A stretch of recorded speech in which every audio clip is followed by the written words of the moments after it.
Déterminé de doter la ville portuaire de Matadi de marchés modernes et d'un complexe sportif au standard international, le gouverneur du Congo central, le docteur Guy Bandou Ndungidi, sur sa propre initiative, a dépêché sur terrain ce lundi 20 février son conseiller en charge de la communication, Dani Bavouidi, accompagné par une frange des journalistes de Matadi pour effectuer une visite guidée au chantier du marché sud et du stade Lumumba de Matadi, afin de s'imprégner de l'état d'avancement des travaux débutés par le marché sud dans la commune d'Mvouzi. Cette visite guidée est conduite par Bidingo Mabigas, le conseiller technique du gouverneur. Ici, les travaux sont en train d'être exécutés par l'entreprise Mango International SARL. D'après les explications fournies aux professionnels de médias, cette maquette devra refléter la réalité. Outre les parkings de 500 mètres qui sera construit à l'extérieur, le travaux avance normalement à l'intérieur. Un hall de marche pour accéder à l'étage du marché est en train d'être érigé. Les armatures sont élevées bientôt. Une charpente métallique sera posée afin de terminer l'ossature, a rassuré les conseillers techniques. À l'enquête, 45% des travaux sont déjà exécutés, nonobstant quelques imprévus rencontrés, tels que cette pierre qui devra être cassée. Au stade Lumumba, l'avancement des travaux de parachèvement de ces joyaux, exécutés par les entreprises Mango et Sodimas, est loin d'être une chimère, mais plutôt une réalité. Pour preuve, tous les gradins du stade sont totalement achevés. Pour l'architecte Charles Bakabana, chef de mission de bureau technique de contrôle,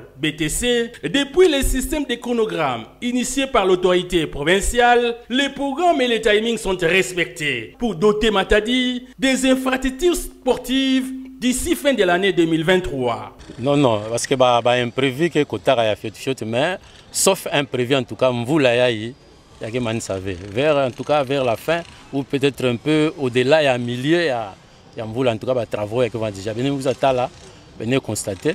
Mais Mvoula que man savait plus dans 5 que Manis. Signalons par ailleurs que les différents compartiments visités, les travaux évoluent normalement. Il faut préciser que les travaux d'électricité et de la plomberie sont exécutés par l'entreprise Mango, tandis que ceux de finissage, toiture, vestiaire, éclairage et l'RDG sont l'œuvre de Sodimas. Démoli depuis 2011 en raison de son état de délabrement très avancé, nous espérons que les amoureux du Baloron pourront s'attendre au parachèvement total du stade Lumumba, dont les travaux ont perduré.